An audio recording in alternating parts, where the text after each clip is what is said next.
अस्सलाम वालेकुम नाजरीन। इस किस्त के आगाज़ में अर्तुल ट्रेनिंग एरिया में अपने सिपाहियों के साथ प्रैक्टिस कर रहा था कि इतने में एक सिपाही आकर बताता है कि आपसे कोई मिलने आया है। इतने में अब्दुर्रहमान सिमन के खास आदमी फिलिप को लेकर वहां पहुंच जाता है। अब्दुर्रहमान कहता है इनका नाम फिलिप है और इन्होंने कहा है कि ये सिमन के साथ काम करते हैं। अर्तुल कहता है बोलो फिलिप, क्या बात है? फिलिप कहता है अर्तुल साहब, सिमन साहब ने आपको इस्लाम भेजा है। आपके जो सिपाही कालीने लेकर कुंस्तुनतुनिया जा रहे थे उन पर हमला हो गया है। ये सुनकर कबीले के लोग चीखो पुकार शुरू कर देते हैं। फिर फिलिप कहता है बदकिस्मती से तुर्गत अल्प के अलावा तमाम सिपाही मारे गए हैं। अर्तुल पूछता है तुर्गत कहाँ है? फिलिप कहता है वो हमारे मेहमान खाने में है और उसको जिंदा रखने की कोशिश की जा रही है। सिर्फ वो जानता है कि ये किसने किया है। ये कहकर फिलिप वहां से चला जाता है। अर्तुल अब्दुर्रहमान को कहता है अर्तुक भाई को खबर दो, उनको मैं अपने साथ लेकर जाऊंगा।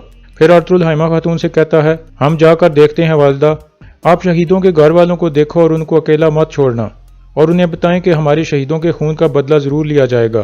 फिर अर्तुल बामसी को लेकर वहां से चल पड़ता है। दूसरी तरफ जावेदार कबीले में सरदार जानदार अपने बेटे अलियार को कहता है तुम खुद अर्तुल को दावत देने जाओगे। अलियार कहता है क्या अर्तुल साहब को दावत देने से शोलों को हवा नहीं मिलेगी बाबा? आपने कहा है कि वो एक अक्लमंद आदमी है, अगर उसको अंदाजा हो गया कि मेरा भाई ही मुजरम है तो क्या होगा? जानदार कहता है मैं इसीलिए उसको दावत दे रहा हूँ ताकि वो उराल पर शक न करे। जब वो आएगा तो हम बहुत अच्छे तरीके से उसका इस्तकबाल करेंगे और उसे कहेंगे कि हमने आपके जानी व माली नुकसान के बारे में सुना है और हमें बहुत अफसोस है और कातिलों को पकड़ने के लिए हम आपकी मदद करने को भी तैयार हैं। फिर जानदार कहता है वरना या उराल मार जाएगा या अर्तुल, और मैं किसी भी हाल में अपने बेटे को मरता हुआ नहीं देखना चाहता। अलियार कहता है अगर अर्तुल को पता चल गया कि ये उराल भाई ने किया है तो वो इंतकाम लेना चाहेगा। तो फिर? जानदार कहता है तो फिर हमें अर्तुल को मारना पड़ेगा। अलियार कहता है ये इतना आसान नहीं होगा बाबा, दोनों तरफ से कई लोगों को मरना पड़ेगा। जानदार कहता है अब तुम जाओ और किसी भी कीमत पर अर्तुल को यहाँ लाओ। फिर अलियार बाहर निकल जाता है। दूसरी तरफ तुर्गत हलनी बाजार में सिमन के मेहमान खाने में मौजूद था और मारिया उसका ख्याल रख रही थी।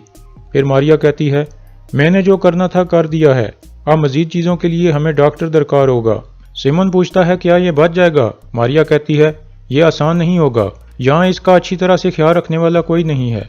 सिमन कहता है अगर तुर्गत बच जाए और अर्तुल को बता दे कि ये सब उराल के आदमी बातूहान ने किया है तो दोनों कबीले आपस में लड़ पड़ेंगे और ये चीज़ हमारे लिए फ़ायदा मंद है। मारिया कहती है अगर ये मर गया तो? सिमन कहता है तो फिर ये खंजर काम आएगा। फिर सिमन अपने आदमी को कहता है बातूहान का ये खंजर आज लाजमी अर्तुल को मिलना चाहिए। तुम ये खंजर अपने 2 सबसे ज्यादा काबिल एतमाद आदमियों को दे दो और किसी तरह अर्तुल तक ये खबर पहुंचाओ कि वो अंधी बहार वाली जगह पर जाए। जब अर्तुल वहां आए तो उसे पता चलना चाहिए कि ये खंजर बातूहान का है। बाहर अर्तुल बामसी और हकीम अर्तो को लेकर बाजार में पहुंच जाता है और वो तेजी से मेहमान खाने की तरफ जाते हैं। अंदर वो ताजिर सिमन और उराल के पास बैठा था और कह रहा था मैंने उस तुर्क की वजह से न सिर्फ अपने 2 बेहतरीन आदमी खो दिए बल्कि 300 सोने के सिक्के भी खो दिए। उराल कहता है तुमने अर्तुल पर भरोसा करके गलती की रिकार्डो और तुम्हें इसकी कीमत चुकानी पड़ी। इतने में अर्तुल वहां पहुंच जाता है। ताजिर उनको देखकर फौरन खड़ा हो जाता है और कहता है तुमने वादा किया था कि कालीने बाहिफाजत कुंस्तुनतुनिया पहुंचेंगी, अब क्या हुआ बताओ मुझे। अर्तुल कहता है मेरा एक आदमी शदीद जख्मी है, मुझे उसको देखना होगा, हम बाद में बात करेंगे। यह कहकर अर्तुल आगे बढ़ने लगता है तो ताजिर उसका बाजू पकड़ लेता है और कहता है तुम मेरे 300 सिक्कों के मकरूज हो तुर्क। अर्तुल आगे से कुछ नहीं कहता और दोबारा आगे बढ़ने लगता है तो ताजिर अपनी तलवार निकालकर अर्तुल पर हमला कर देता है, लेकिन अर्तुल फौरन उसका हमला नाकाम करके उसे नीचे गिरा देता है और उसकी तलवार उसकी गर्दन पर रख देता है। फिर बुलंद आवाज में कहता है मैं काई कबीले के सुलेमान शाह का बेटा अर्तुल हूँ, मैं अपने वादों पर कायम रहता हूँ, तुम्हें तुम्हारा सोना वापस मिल जाएगा। फिर अर्तुल खड़ा होकर उसकी तलवार फेंक देता है। इतने में उराल उसके पास आकर कहता है अर्तुल साहब मैंने सुना है जो हुआ है, हो सकता है इस बाजार में तुम मेरे हरीफ हो लेकिन मुझे तुम्हारे नुकसान पर अफसोस है। फिर सिमन आगे आकर कहता है आप यकीन रखो कि मुझसे जो कुछ भी हो सका वो मैं करूंगा अर्तुल साहब। अर्तुल कहता है मैं आपका ये एहसान नहीं भूलूंगा जनाब सिमन, मेरा सिपाही कहाँ है? सिमन कहता है मेरी बहन मारिया उसका ख्याल रख रही है, आप परेशान मत हों। फिलिप तुम अर्तुल साहब को तुर्गत के कमरे में ले जाओ, मैं भी थोड़ी देर तक आता हूँ। फिर अर्तुल फिलिप के साथ अंदर चला जाता है।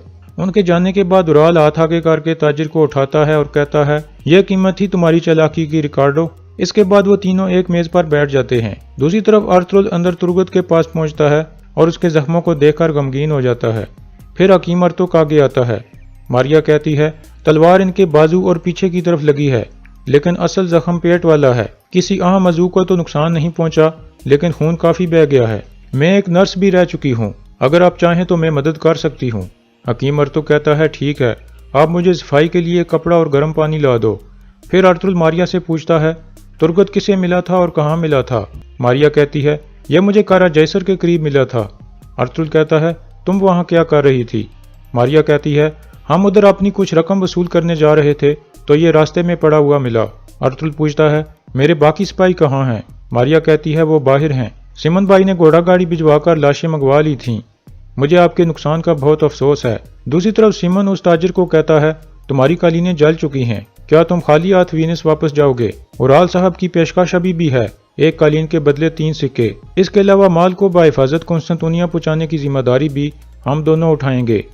ताजिर कहता है, और उन सिक्कों का क्या होगा जो मैंने अर्तुल को दिए थे? सिमन कहता है, वो मैं देख लूंगा, अगर आप चाहो तो मैं आपके लिए अर्तुल से सिक्के वसूल करके अपने पास रख लूंगा।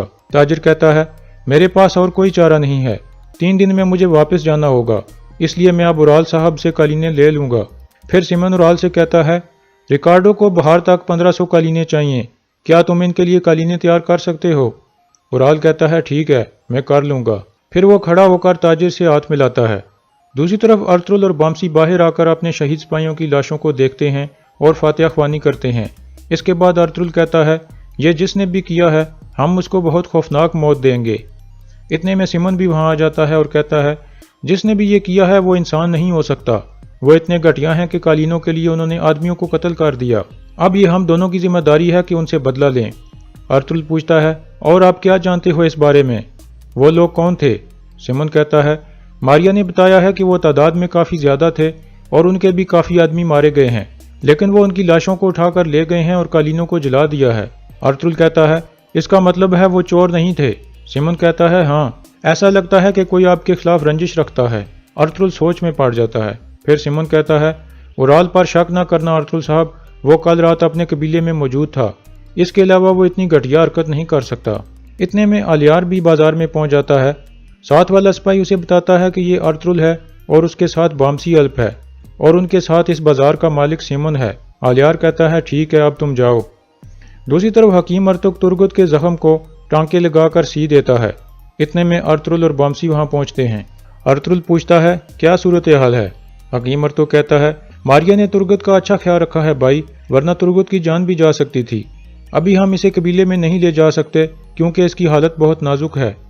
मारिया कहती है, मैं इसका ख्याल रखूंगी अर्तुल साहब। अर्तुल हाँ में सारे लाता है और फिर वो तीनों बाहर निकल जाते हैं। बाहर आकर अर्तुल बामसी को कहता है, तुम तुर्गत के पास रुक जाओ बामसी, हम किसी पर भरोसा नहीं कर सकते। हकीम अर्तुग कहता है, अगर बाप्तिस याहिया भी इस मेहमान खाने में मौजूद हुआ तो क्या होगा भाई? अर्तुल कहता है, अगर बाप्तिस याहिया सिमन है तो वो मेरा एतबार जीतने की कोशिश करेगा और हम भी ये खेल आगे बढ़ाएंगे जब तक कि सूरत हाल वाज़ेह नहीं हो जाती। इतने में सिमन वहां आ जाता है। अर्तुल कहता है, बामसी तुर्गत के पास रहेगा, मैं आपकी खिदमत का बदला चुकाऊंगा। सिमन कहता है, बदला चुकाने की कोई ज़रूरत नहीं है, तुर्गत अल्प मेरा और मारिया का मेहमान है और बामसी भी, आप परेशान मत हों। अर्तुल कहता है, शुक्रिया, और फिर वहां से चला जाता है। बाहर आकर अर्तुल बामसी को कहता है, तुर्गत अब तुम्हारे हवाले है बामसी। यह कहकर अर्तुल और हकीम अर्तुग चल पड़ते हैं। करीब ही सिमन का आदमी फिलिप एक बुकारी के कान में कुछ कहता है तो वो भिखारी अर्तुल का पीछा करने लगता है। दूसरी तरफ मारिया तुर्गत के मुंह पर पानी के कुछ कतरे डालती है तो वो थोड़ा सा होश में आकर आइकिस का नाम लेता है। इतने में सिमन वहां पहुंचता है और मारिया से पूछता है, क्या ये बच जाएगा? मारिया कहती है, हाँ बच जाएगा। सिमन कहता है, मैं भी इसे जिंदा चाहता हूँ क्योंकि मैं इसे अर्तुल की असलियत जान सकूंगा। हमें हर कीमत पर इसे यहाँ रखना होगा। तुम कोशिश करो कि ये तुम्हारी मोहब्बत में गिरफ्तार हो जाए ताकि मैं वो हासिल कर सकूं जो मैं चाहता हूं। मारिया मुस्कुराते हुए कहती है, आप परेशान मत हों जनाब सिमन। फिर सिमन फिलिप को कहता है, तुम मेरे साथ आओ, हमने कुछ बातचीत करनी है। उनके जाने के बाद मारिया तुर्गत के पास आकर बैठ जाती है और कहती है, आप देखना है कि ये आइकिस कौन है। इतने में बामसी अंदर दाखिल होता है तो वो पीछे हट जाती है। दूसरी तरफ अर्तुल और हकीम अर्तुग बाजार में जा रहे थे कि एक भिखारी उनका पीछा कर रहा था और अलियार भी अर्तुल की जासूसी कर रहा था। अर्तुल भिखारी को भांप लेता है और एक जगह उसे पकड़ लेता है और पूछता है, तुम क्या चाहते हो आदमी? وہ بیکاری کہتا ہے مجھے کچھ نہیں چاہیے صاحب۔ ایک آدمی نے مجھے سونا دے کر کہا ہے کہ میں ارطغرل صاحب کو یہ بتاؤں کہ اگر وہ سچ جاننا چاہتے ہیں تو انہیں اندھی بہار والی جگہ پر جانا چاہیے۔ پھر ارطغرل اسے چھوڑ دیتا ہے۔ یہ سب کچھ الیار بھی چھپ کر دیکھ لیتا ہے اور الیار کو سیمن کا ساتھی تاجر بھی دیکھ لیتا ہے۔ حکیم ارطغرل کہتا ہے آپ کو کسی جال میں بھیجا جا رہا ہے ارطغرل بھائی۔ ارطغرل کہتا ہے وہ مجھے مارنا نہیں چاہتے، وہ چاہتے ہیں کہ میں ان لوگوں کا سامنا کروں جنہوں نے میرے سپاہیوں کو شہید کیا ہے اور میں وہاں جاؤں گا۔ دوسری طرف الیار اپنے گھوڑے کے پاس پہنچتا ہے اور اپنے سپاہی کو کہتا ہے ہم ارطغرل کو حقیقت کا پتہ نہیں چلنے دے سکتے، ہم دونوں قبیلوں کی آپس میں لڑائی نہیں چاہتے۔ دوسری طرف اورال باتوحان سے پوچھتا ہے کیا تمہیں یقین ہے کہ ترگت نے تمہیں نہیں دیکھا؟ باتوحان کہتا ہے بہت اندھیرا تھا اور میرا چہرہ بھی ڈھکا ہوا تھا، وہ نہیں دیکھ سکا ہوگا۔ اورال کہتا ہے ہم کوئی موقع نہیں دینا چاہتے اور ترگت کو زندہ نہیں رہنے دے سکتے، وہ مہمان خانے سے زندہ باہر نہیں آنا چاہیے۔ باتوحان کہتا ہے ایک مسئلہ ہو گیا ہے صاحب، میرا خنجر نہیں مل رہا، مجھے لگتا ہے کہ حملے کے دوران کہیں گر گیا تھا۔ یہ سن کر اورال سخت غصے میں آ جاتا ہے اور اسے پکڑ کر گرا لیتا ہے اور کہتا ہے اگر ارطغرل کو پتہ چل گیا تو وہ تمہیں شکار کر کے مار ڈالے گا بیوقوف۔ دوسری طرف گھوڑوں کے پاس پہنچ کر ارطغرل حکیم ارطغرل کو کہتا ہے ہمارے شہیدوں کو واپس قبیلے میں لے جاؤ ارطغرل بھائی، میں بھی آ جاؤں گا، ابھی میں سپاہیوں کے ساتھ اندھی بہار والی جگہ پر جاؤں گا۔ حکیم کہتا ہے اللہ کے حوالے بھائی۔ پھر ارطغرل اپنا گھوڑا پکڑ کر باہر آتا ہے تو اتنے میں اورال وہاں آ جاتا ہے اور کہتا ہے تمہارا کمانڈر ترگت کیسا ہے ارطغرل صاحب؟ ارطغرل کہتا ہے اللہ کی مدد سے وہ بہتر ہو رہا ہے اورال صاحب۔ پھر اورال کہتا ہے یہ علاقہ اس جیسا نہیں ہے جہاں سے ہم آئے ہیں، اس بازار میں تجارت کرنا تلوار چلانے سے بہت مختلف ہے، اس بازار کو چلانے والے منگولوں سے بھی زیادہ خطرناک ہیں، اس لیے ان چیزوں میں مت پڑو جن کی تمہیں سمجھ نہیں ہے، اپنی حدیں جان لو۔ ارطغرل گھوڑے پر سوار ہو کر کہتا ہے اللہ کا شکر ہے کہ ہمیں سونے کے لیے گھٹنوں کے بال جھکنا نہیں پڑا، لیکن ہم ان لٹیروں کے سار ضرور اتاریں گے جنہوں نے یہ سب کچھ کیا ہے، اور یہ جان لو کہ یہ زمینیں ہمارے لیے اپنے وطن کی طرح ہیں اور کسی کو بھی یہ خوش فہمی نہیں ہونی چاہیے کہ ہم کہیں اور چلے جائیں گے۔ یہ کہہ کر ارطغرل وہاں سے چلا جاتا ہے۔ اتنے میں اورال کی دوست عورت وہاں پہنچتی ہے۔ اورال اسے کہتا ہے کسی وقت اندر جا کر ماریا سے ملو اور ترگت کا جائزہ لو۔ وہ عورت کہتی ہے ٹھیک ہے، آپ پریشان مت ہوں۔ دوسری طرف حکیم ارطغرل شہیدوں کی لاشیں لے کر قبیلے میں پہنچ جاتا ہے۔ قبیلے میں ہر طرف رونے کی آوازیں آنے لگتی ہیں۔ حائمہ خاتون اور حلیمہ بھی وہاں پہنچ کر شہیدوں کے رشتہ داروں کو دلاسا دیتی ہیں۔ قبیلے کے مرد بلند آواز میں کہنے لگتے ہیں ہم ان کا بدلہ لیں گے۔ پھر حکیم ارطغرل ان کو خاموش کرا کر کہتا ہے ارطغرل صاحب اس واقعے کے ذمہ داروں کے پیچھے لگے ہوئے ہیں اور آپ سب یہ جان لیں کہ وہ خالی ہاتھ واپس نہیں لوٹیں گے، وہ گھٹیا لوگ بہت جلد اپنے انجام کو پہنچ جائیں گے۔ اور یہاں اس قسط کا اختتام ہو جاتا ہے۔